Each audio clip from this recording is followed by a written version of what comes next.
오늘 우리가 성례 주일로 지킵니다. 간단하게 성례 포함되어 있는 세례와 성찬의 의미를 살펴보고 우리가 성찬식을 가지도록 그렇게 하겠습니다. 일반적으로 은혜의 통로하면 우리가 하나님의 은혜를 받는 통로가 참 많죠. 전통적으로 말씀과 기도와 성례를 통해서 우리가 하나님의 은혜를 받는다, 그렇게 얘기해요. 말씀과 기도는 우리가 익히 잘 알고 있고, 또 매일 새벽, 매주일, 매일 각자 경건의 시간을 통해서 은혜를 누리죠. 여러분, 이 예배 시간만 해도 우리가 기도를 얼마나 많이 하는 줄 압니까? 초청에 기도하죠, 사도신경 하죠, 대표 기도하죠, 대표 기도 마치면 제가 또 기도하죠, 찬송 부르면 같이 기도하죠, 또 마치면 제가 헌금 기도하죠, 축도하죠. 간단하게도 7번을 해요. 그리고 예배의 반이 설교니까 말씀도 우리가 얼마나 많이 은혜의 수단이 되는지를 잘 알아요. 그런데 성례는 이런저런 이유로 자주 시행이 못 돼요. 성례에 세례와 성찬이 들어가는데요, 세례는 아기가 태어나거나 전도되어야만 시행할 수 있는 거예요. 그래서 매주일 매일 할 수가 없어요.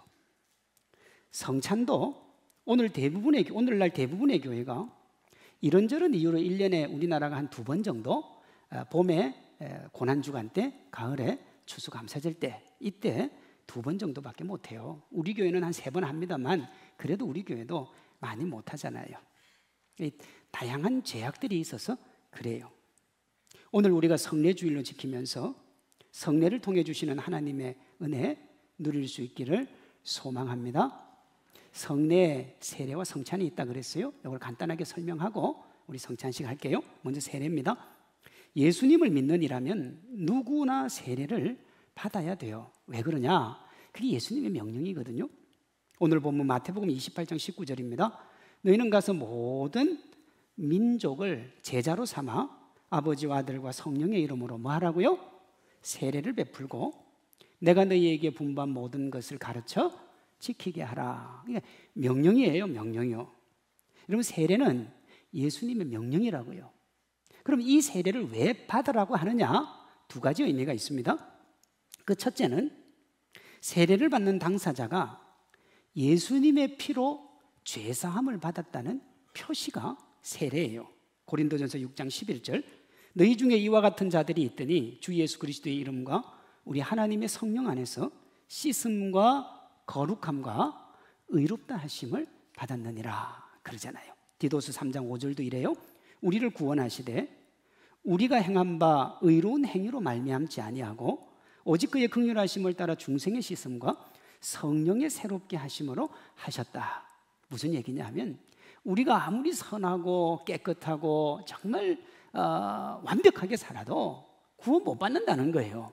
그 구원은 오직 예수님의 피로만 가능하고, 그 예수님의 피가 나를 위한 것임을 믿고 내가 하나님의 피로 죄사함을 받았다는 표시가 뭐냐 그러면 세례 받는 거예요. 그러니 세례를 꼭 받아야 되는 거예요.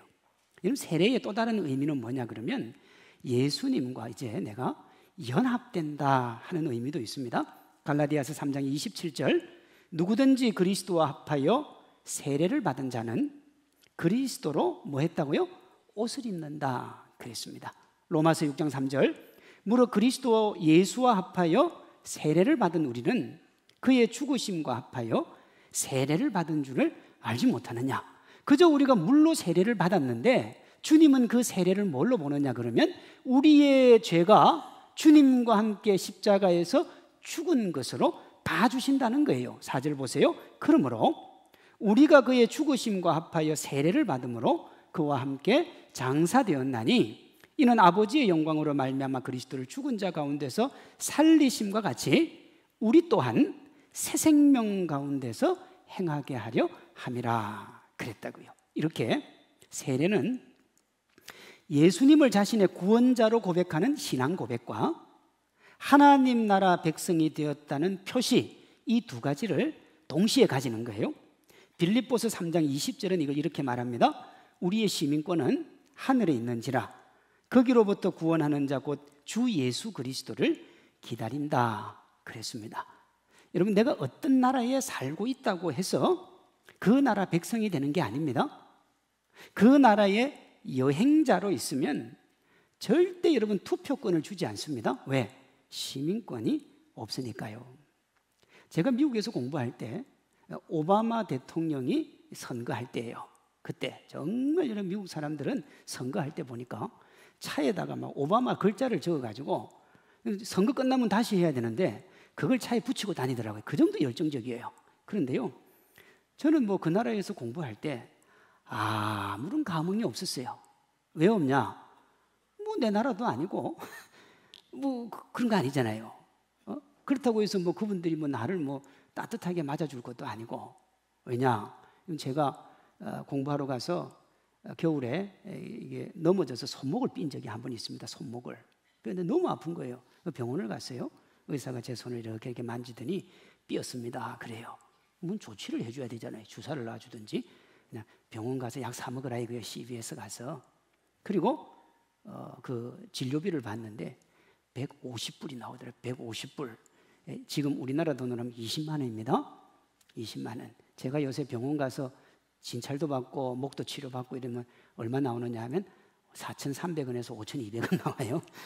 그것보다 더 안 해줬는데 150불. 왜 그렇게 많이 줍니까? 많이 돈을 드려야 됩니까? 남은 나라 백성이니까 잘 안 해주는 거예요. 제가 지금 무슨 얘기 드리느냐?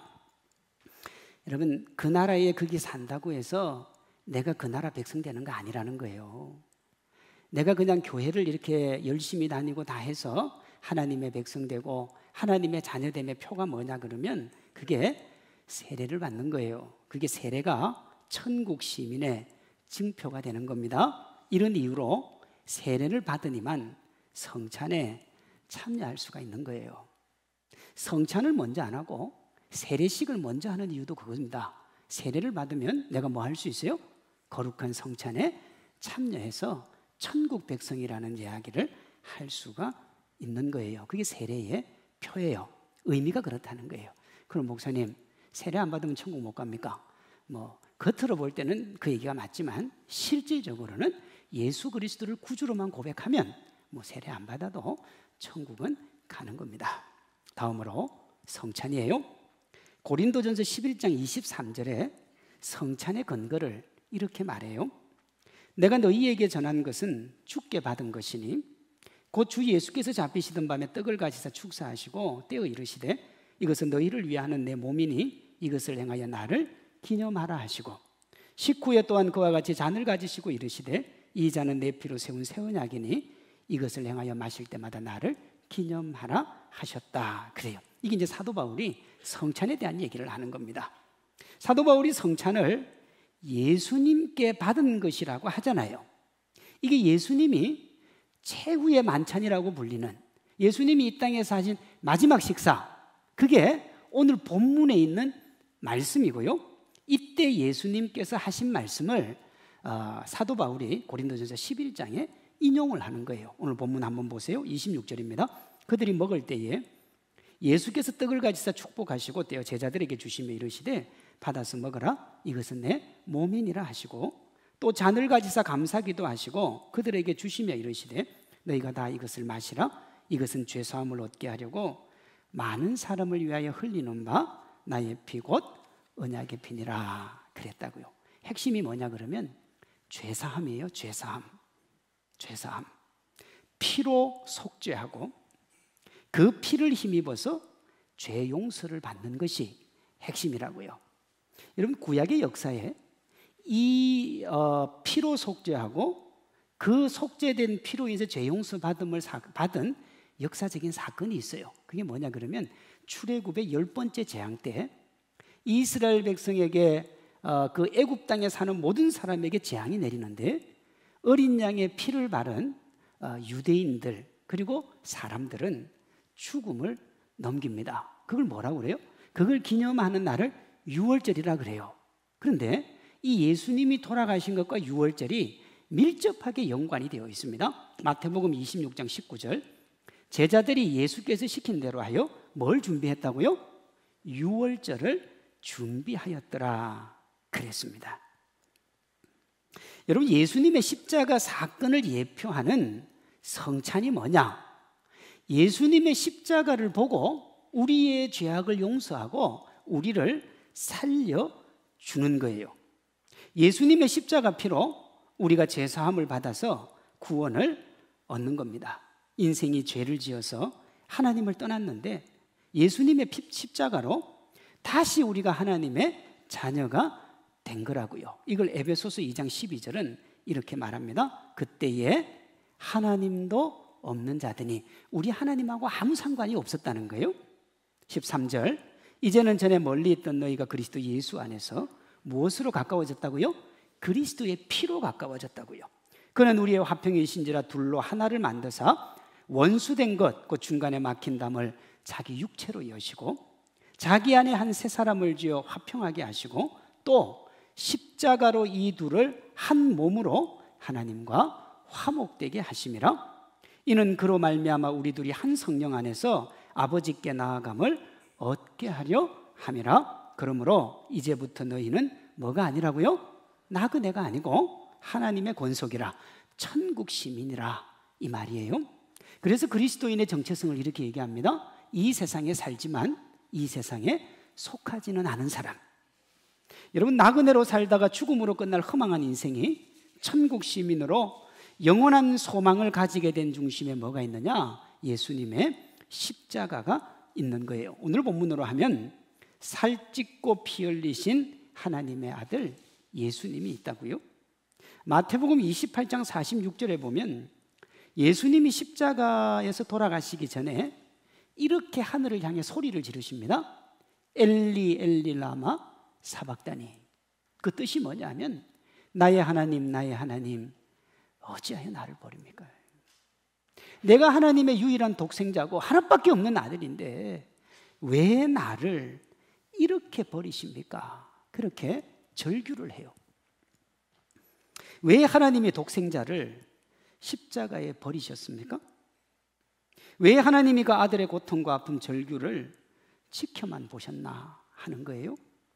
예수님이 전날 밤에 땀방울이 핏방울이 되기까지 기도한 내용이 있습니다. 기도를 하셨는데 뭘 기도하셨느냐? 가능하다면 내가 십자가를 안 졌으면 좋겠습니다. 그 기도를 합니다. 마태복음 26장 39절이요. 얼굴을 땅에 대시고 엎드려 기도하여 이르시되 내 아버지여 만일 할만하시거든 이 잔을 내게서 지나가게 하옵소서. 그런데도 예수님이 십자가 고통당하는 것을 지켜보시고 그렇게 간절하게 아버지를 불렀음에도 불구하고 우리 하나님이 그 아들의 부르짖음을 외면하시거든요. 왜 그랬느냐? 우리 구원하시려고요. 우리 구원하시려고 그 아들을 버리신 거예요. 이어지는 마태복음 26장 42절입니다. 두 번째 나아가 기도하여 이르시되 내 아버지여 만일 내가 마시지 않고는 이 잔이 내게서 지나갈 수 없거든. 무슨 얘기입니까? 내가 십자가를 지지 않고 오늘 저와 여러분이 구원받을 수 없다 그러면 그냥 나를 죽이시고 구원하시옵소서. 그게 뭐냐 그러면 아버지의 원대로 되기를 원하나이다 하시고 이랬어요. 그리고 그 다음날 주님이 십자가에 못 박혀 돌아가셨으니까 여러분, 하나님의 뜻이 뭐냐? 예수님의 처절한 외침, 그걸 외면하고라도, 예수님이 찢겨지는 살, 그걸 외면하시고라도 주님은 우리를 구원하시고 싶었던 거예요. 그렇게 주님이 우리를 구원하고자 하셨다고요. 어떻게 하셨느냐? 이렇게 하셨어요. 잊을 수 없네 하나님의 사랑, 날 살리시려고 주신 생명, 내 십자가 지고 오르신 갈보리 언덕, 날 향한 사랑 때문에 나는 보았네. 피 묻은 십자가 날 구하시려고 흘린 사랑, 나를 바라보시며 흘리신 용서의 눈물, 날 향한 사랑 때문에 우리 때문에 생명 주셨고 우리 때문에 고통 당하셨네 우리 때문에 칼보리 오르셨네 무지한 우리 때문에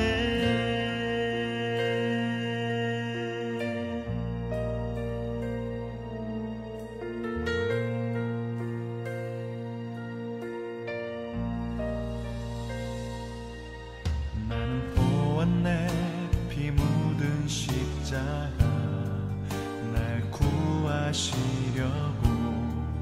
흘린 사랑 나를 바라보시며 흘리신 용서의 눈물 날 향한 사랑 때문에 우리 때문에 생명 주셨고 우리 때문에 고통 당하셨네 우리 때문에 칼보리 오르셨네 무지한 우리 때문에 우리가 이제 떡과 포도주로 성찬을 가질 텐데요. 그 성찬은 예수님의 십자가가 나를 위한 것이라는 걸 되새기는 거예요. 예수님이 흘리신 그 피로 우리가 생명을 얻었고 찢기신 몸 의지에서 우리가 하나님께 나아올 수 있게 된 겁니다. 히브리서 10장 19절은 그걸 이렇게 얘기합니다. 그러므로 형제들아 우리가 예수의 피를 힘입어 성소에 들어갈 담력을 얻었나니 그 길은 우리를 위하여 휘장 가운데로 열어놓으신 새로운 살 길이요 휘장은 곧 그의 육체니라 그랬다고요. 예수님 돌아가실 때 성전의 성소와 지성소를 가르던 휘장이 위에서부터 아래로 갈라져요. 그래서 우리가 하나님 앞에 나아갈 수 있는 길을 열었는데 그 휘장을 뭐라고 그러느냐, 예수님이 육체로 갈라놓으신 거다 그렇게 이야기한다고요. 오늘 우리가 거룩한 성찬을 통해서 예수님이 나를 위해 모진 고통과 아픔에 십자가 감당하셨으며 그로 말미암아 내가 이 행복과 기쁨의 주인공 되었음을 확신하시고 믿음으로 살기로 다짐하는 복된 시간 되기를 소망합니다.